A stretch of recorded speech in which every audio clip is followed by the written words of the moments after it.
This week I was reading an article by pastor and theologian R.C. Sproul, and in that article he was talking about the time when he learned more about God's mercy and grace than probably any other time in his life. He was talking about when he was first teaching in seminary, and it was his second year teaching, and he had a class of freshmen, and in that freshman class there were 250 students. It was an Old Testament class. And on the first day of class, he took out the syllabus and he explained to them, he said, there are going to be 3 midterm papers that are due during the course of this class. 5 pages long. The first one will be due on September 30th. The second one's due on October 30th. And the third one's due on November 30th. So September 30th rolled around. He said 225 of the 250 kids came and they turned in their papers that day. But there were 25 students who weren't really ready. They didn't have their papers ready, and they really appealed to them and say, hey, look, we're new to college. We're really sorry. We just haven't managed our time real well, and so we could really use a little bit more time to finish up our papers.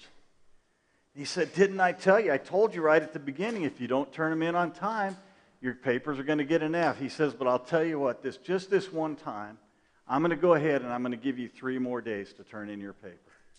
So he did that, and it came along now to October 30th when the second paper was due. Well, this time, only 200 students out of the 250 turned their papers in on time. And he said to them, he said, look, I told you last time. I said, I gave you grace that time, gave you mercy, but I told you were going to get an F if you didn't turn it in on time. And they said, oh, we're so sorry. We really tried to do that. But we're in the midst of midterms, and it's homecoming week after all. So could we just have a few more days? He said, I told you you're going to get an F. He said, but I'll tell you what, this one more time, I'm going to give you 3 more days to turn in your paper. Now November 30th rolls around. This time, only 150 of the 250 students turned their papers in on time. So he began to ask some of the students where their midterm paper was. He said, Johnson, where's your paper? Well, I don't have it ready, but I'll get it to you in a couple of days. Don't worry, Professor. He said, he pulled out his grade book. He said, that's an F. Smith, where's your paper? He said, well, I don't have it ready, but I know you'll give us a couple more days. I'll have it to you in a couple more days. He took out the grade book, wrote down, that's an F. Finally, someone from the back yells, well, that's not fair. And he said, Fitzgerald, is that you? He said, yes, sir. He said, you want fair, right? He said, in October, you turned your paper in late, right? He says, you're going to get an F for that paper and for this one as well. And then he asked the class, does anyone else want justice? It was very quiet at that point, as you might imagine. And he said what he learned from that experience is that the very first time that those students, when they got grace and when they got mercy from the professor, that they were amazed by grace. He said the second time they just assumed that they were going to get it. And he said by the third time, they looked at it as something that they were entitled to, something that they deserved. And I think if we're not careful, frankly, we can do the same thing too, can't we, in our lives? That we can begin to presume upon God's grace and His mercy. And I think one of the reasons that we do that sometimes is that we don't have a real good understanding of the sovereignty of God. And this morning, as we continue in our study of the book of Romans, we're going to come face to face with this idea of the sovereignty of God. And I'm going to tell you right up front that this is a topic that I don't know about you, but I don't completely understand it. I'm going to tell you right up front that this passage that we're going to look at this morning, I've spent the last 2 weeks studying and looking at it, and I still don't understand it all. And so what we're going to learn this morning really is, I think, going to stretch these finite minds that we have. And we're not going to understand everything that we're going to read in this passage, and I want to just assure you that that's okay. That we can have a little bit of mystery about God. We talked about this, that we aren't always going to understand all the things about God. And that's okay. We're going to get this morning to continue in Romans chapter 9. You'll remember last week we began with that chapter, and we said that in this chapter, Paul's answering a question that arises out of everything that he's taught up till now in his letter, all the way through Romans chapter 8. He's been teaching all along about salvation through grace, by faith in Jesus Christ.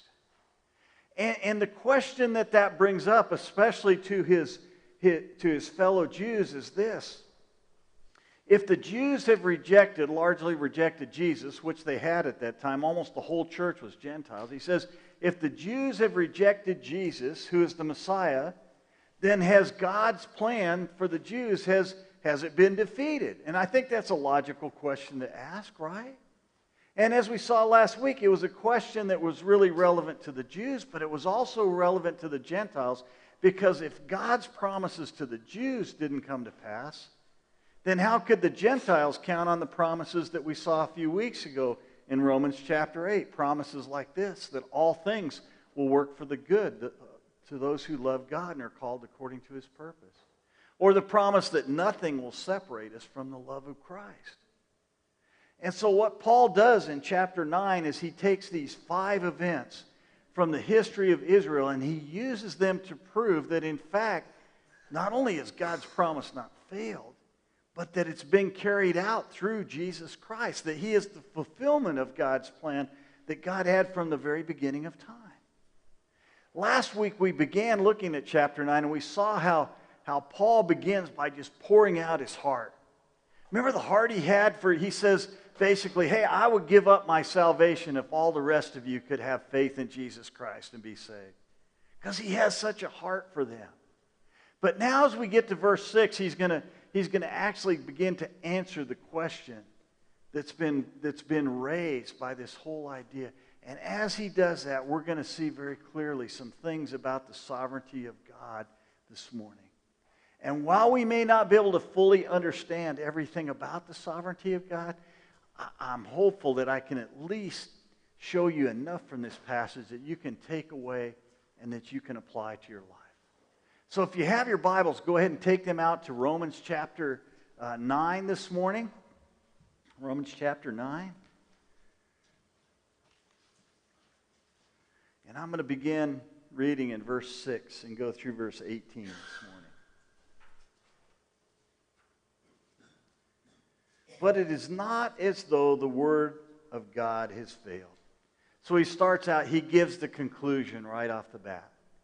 And now he's going to give the evidence to show that in fact that's true. As I said, there's 5 things he's going to lay out, 5 instances. We're going to look at 3 of them this morning in this passage. For not all who are descended from Israel belong to Israel.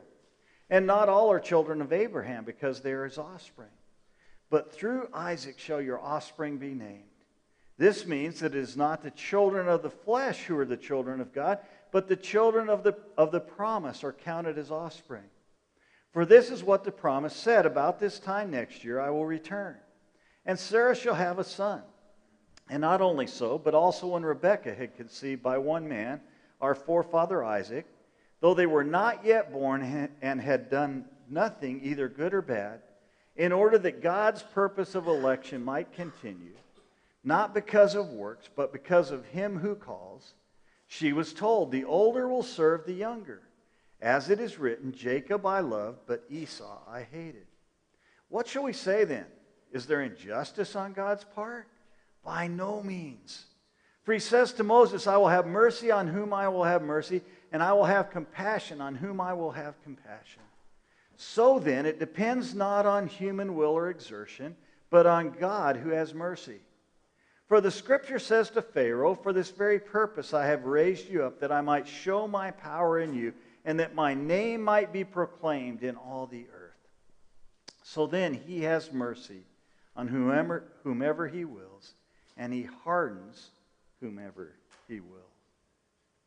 I'm going to begin with the main idea here this morning, and then we'll kind of see if we can't see why that is the case. The main idea this morning is this, that God only chooses those who choose him and only rejects those who reject him. Now that might seem kind of straightforward up front, But I'm going to tell you, it's not quite as easy as it might seem. Because you can take this statement and you can look at it from two perspectives. You can look at it from God's perspective, and if you read it from God's perspective, that statement, here's what it says, something like this, that God chooses whoever He wants to, and then the ones that God chooses end up choosing Him. And God rejects those that He wants to reject, and those who He rejects ends up rejecting Him. So you can look at it from that perspective. Or you could look at it from the human perspective, right? Which is what we usually like to do, let's be honest. And if we look at it that way, then we read it more like this. Well, if I choose God, then God will choose me. And if I reject God, then God will reject me, right? See the difference between the two? And you could read that statement either way. And what we're going to see this morning is kind of mind-blowing, because here's what I'm going to tell you. They're both true. Doesn't seem like that's possible to our finite human minds, does it? These two things, they seem like they can't be reconciled. And yet, you know what? The Bible teaches both things. And we're going to see that this morning very clearly. So just because I can't get my human mind wrapped around it does not mean that they're not both true.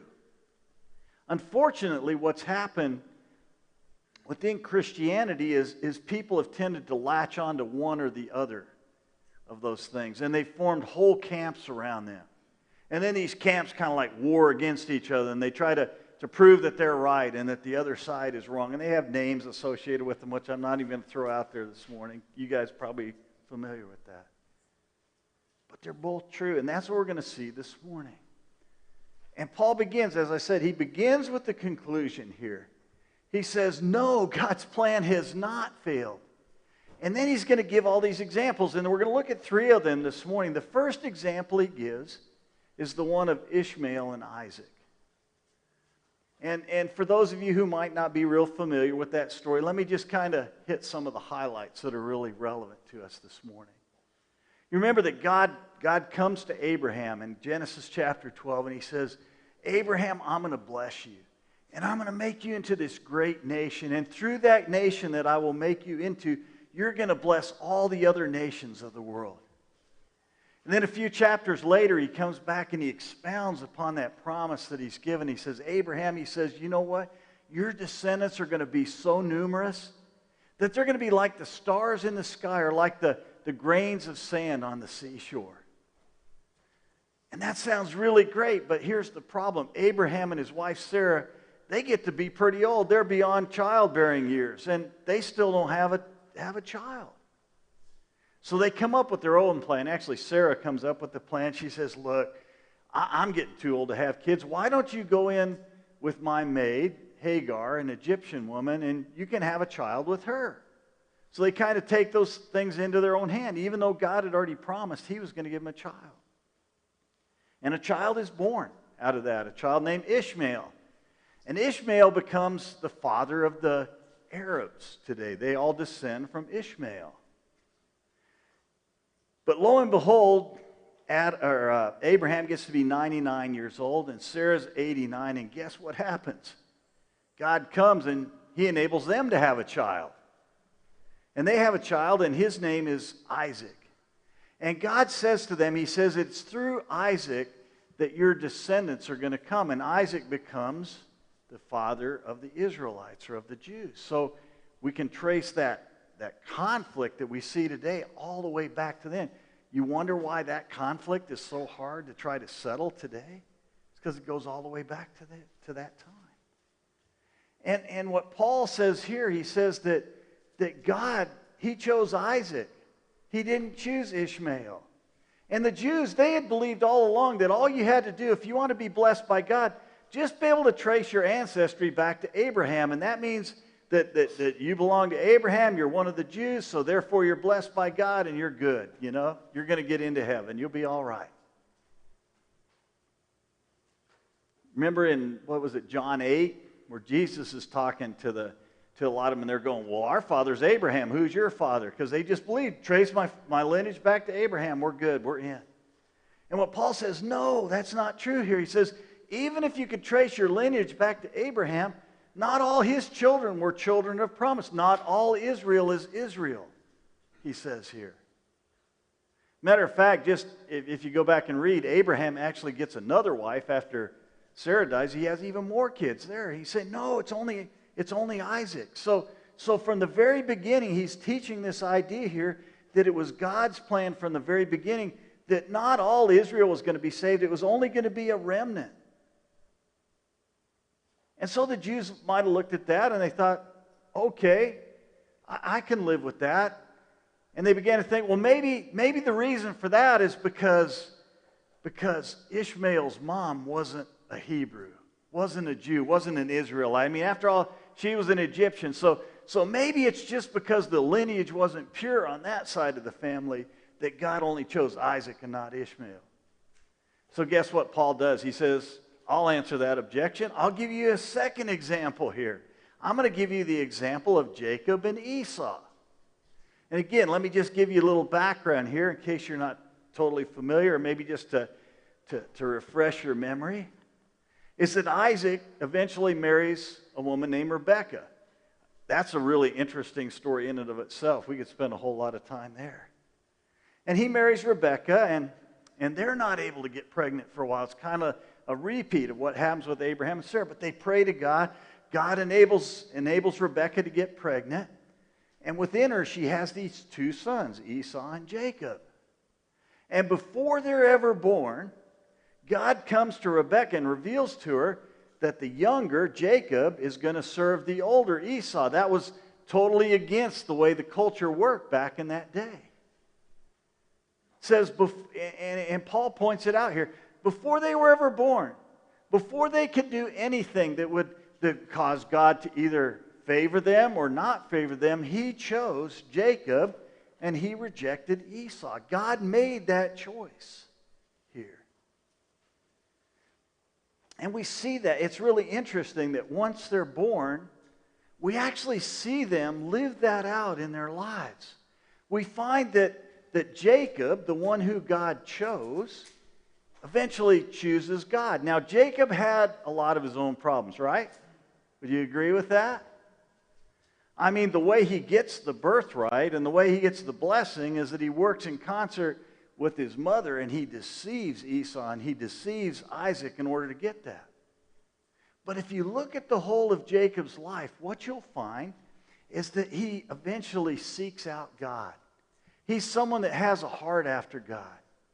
It tells us even that one night he wrestles with God, and that after that time, God renames him and says, from now on, your name is not going to be Jacob, it's going to be Israel, and I'm going to name my people after you. At the same time, we see that Esau really lives out the fact that God rejected him. I mean, Esau wants nothing to do with God. The birthright, which included some spiritual blessings, the blessing that he could have gotten from his father, he says, that's okay. I'm willing to give all that stuff up for a bowl of stew.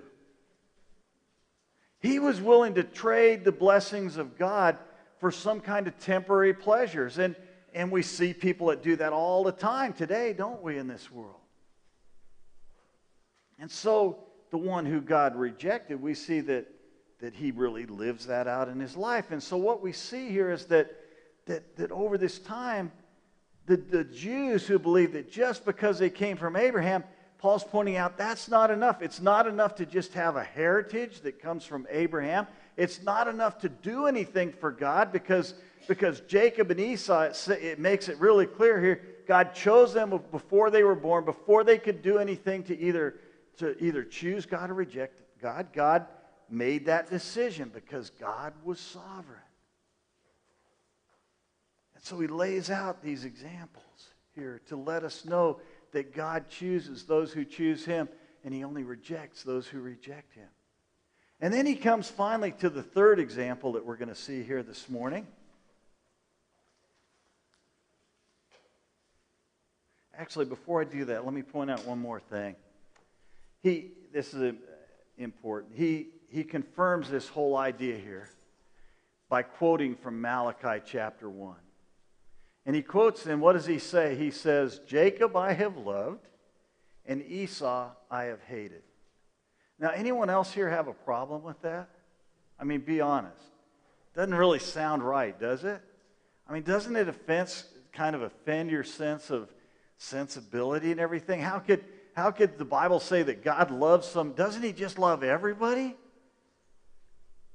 And because of that, here's what a lot of people have tried to do over the years. They've tried to explain this away in some way. And usually it takes one of two forms. The first form is this. If you go back to Malachi chapter 1, you will find out that in the context that's written there, that God is talking about the nations that came from Jacob and Esau. He's talking about Israel and he's talking about Edom. And so some people say, well, he's just talking about nations there. He's not really talking about individuals. God didn't choose one individual and reject another one. But doesn't that really fly in the face of everything that Paul's been writing here? He's talking about individuals, and he quotes this verse to support the fact that God loved one of them and he hated the other.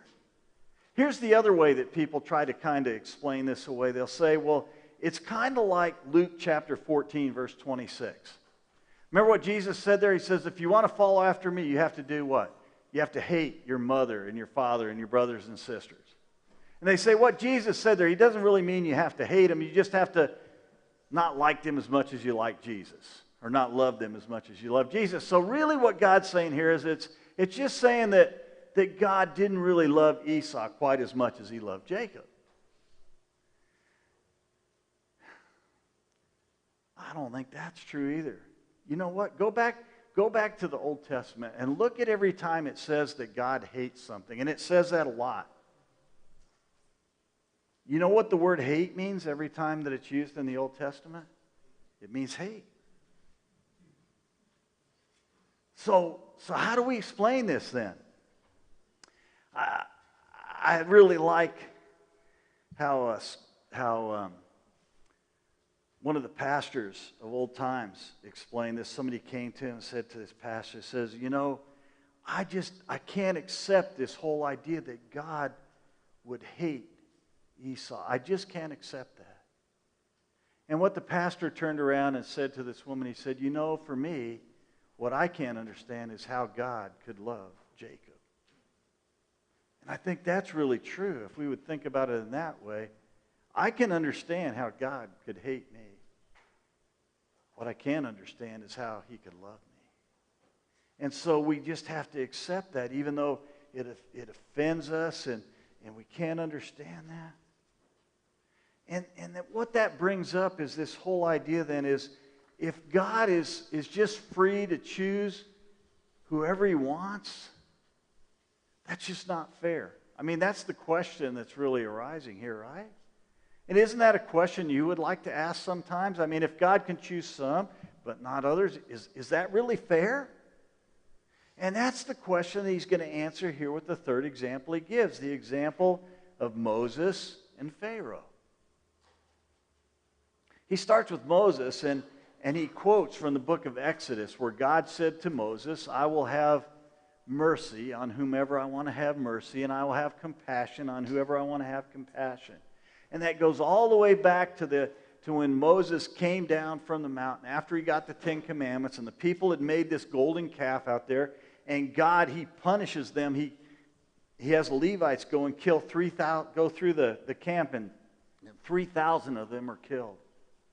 And Moses comes before God, and what Moses wants to know from God, he says, God, basically he's asking, God, are you going to show mercy to me? And that's how God responds. He says, I'll show mercy to whoever I want to show mercy. I'll show compassion to whoever I want to show compassion. And what he's showing Moses there, he's saying that Moses, I'll show you mercy, but my mercy is not based on anything that you did. It's not based on who you are. It's not based on anything else except for the fact that I have chosen to show mercy to you. My choice.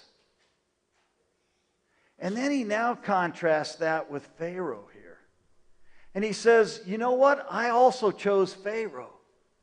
But I chose Pharaoh to harden his heart so that I could bring these plagues against Egypt, so that I could show my power and I could show my glory, and so that all the nations of the earth would know who I am. And believe me, after God brought the plagues upon Egypt, Egypt, all the people of the earth, they knew who God was. They understood how powerful He was. They understood that He was sovereign. I want to pause for just a minute to kind of talk about the idea that here where it says that God hardened Pharaoh's heart. Because again, that raises another question, doesn't it? I mean, did God just raise Pharaoh up and make him a robot who had no choice in that? So therefore he had to harden his heart? I mean, again, that doesn't seem fair. Paul's going to deal with that whole question even in more detail when we get to verse 19 next week. Because that is a question I'd ask, right? If God chooses some and others, well, if God doesn't choose me, then I'm not responsible for anything I do. I mean, that seems reasonable, right? But if you go back and you read in Exodus, it's really interesting. I don't remember the numbers here, but there are a bunch of times where it says that Pharaoh hardened his heart. And there's also a bunch of times where it says that God hardened his heart. So the question is, which one is it? Did Pharaoh harden his heart or did God harden his heart? Both. They're both in the Bible. They have to both be true, right? But here's how I think that works. It's really clear from the beginning that Pharaoh did the things he did because he had an evil heart. God didn't do that to him. Sin did that to him. And he hardened his heart, and he hardened his heart. You know what God did? God just allowed the whole process to play out, so to speak, and to come to its logical end, at which his heart would become so completely hardened that he couldn't possibly turn to God. And we see that really throughout the Bible, that happens, that God does that. He takes what's already in man and he uses it to accomplish his purposes. I mean, think about Jesus going to the cross. Who nailed him to the cross? Bunch of evil men, right? Who rejected God. Now, did they do that because God hardened their hearts or because they hardened their hearts? I think it's both again. What happened is they were evil, and God used the evil that was in them because of their own sin. He didn't put it there. He used them because of their hardened hearts to carry out the purposes that he had, which was to have his son go to the cross to die and pay the penalty for our sins.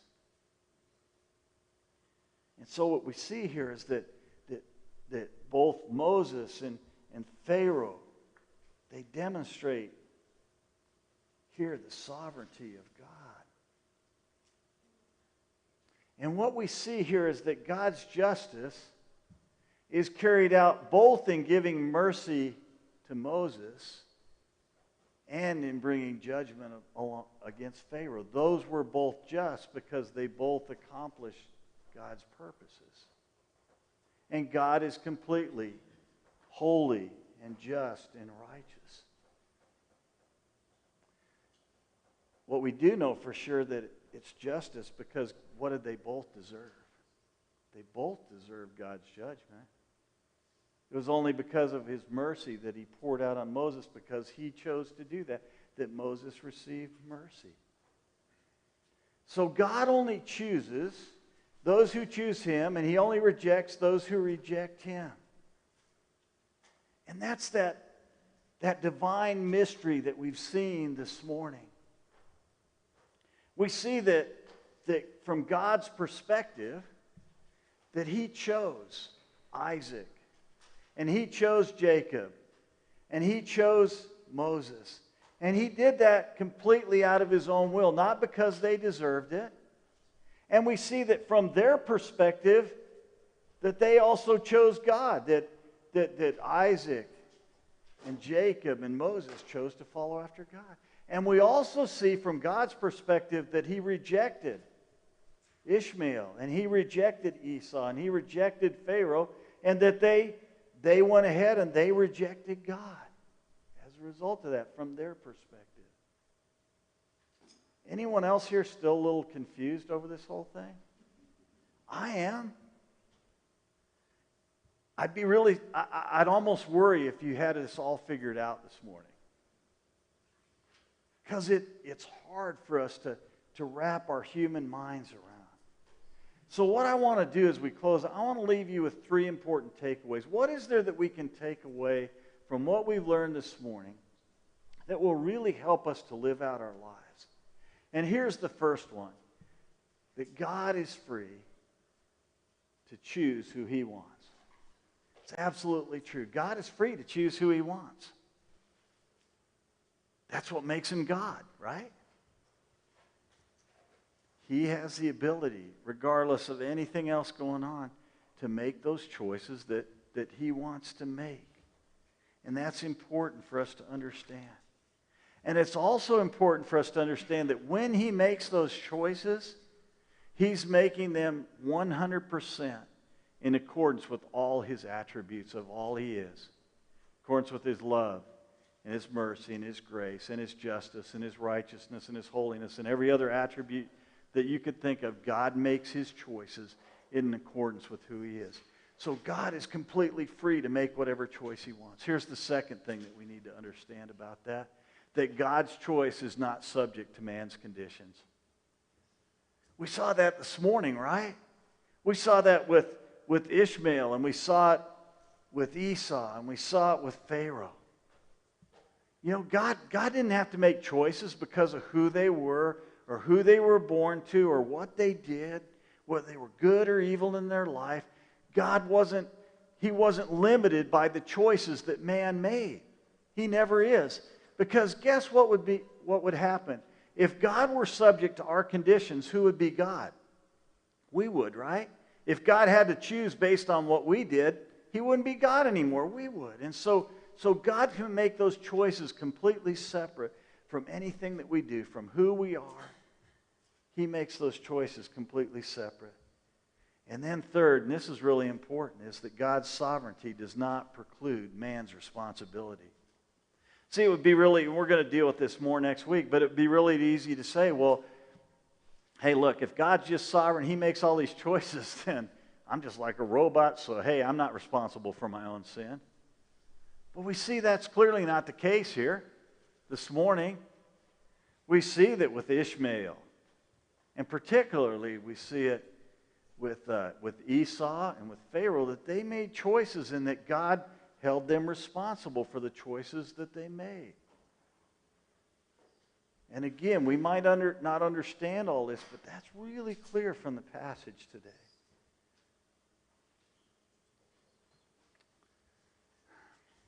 So God only chooses those who choose him, and God only rejects those who reject him. And I want to leave you this morning with this thought. This is really good news. Matter of fact, this is great news. This morning, if you have put your faith in Jesus Christ, that means that God chose you and you chose him. And you know why it's such great news? Because it means that the salvation that you have, you didn't do anything to earn or deserve it. God did it all on your behalf. And guess what? Because you didn't do anything to deserve it or earn it, you can't lose it either. God's got you held firmly in his hands. And so you ought to be thanking God for that every single day of your life. And I want to encourage you in just a few moments as we have a time to pray, just to say, God, thank you so much for choosing me. For those of you who have not yet made that decision in your life, it's still good news. You know why?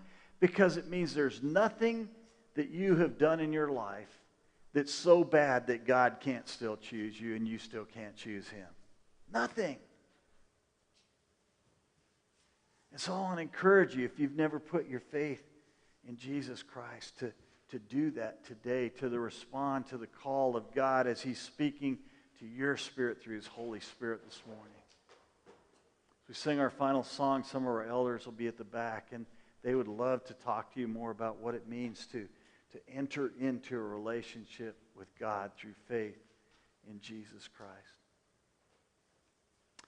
R.C. Sproul, he passed away here recently, I think in December of last year. But I love what he said about this whole thing that we need to keep in mind as we close today. We are secure not because we hold tightly to Jesus, but because he holds tightly to us. Let's pray.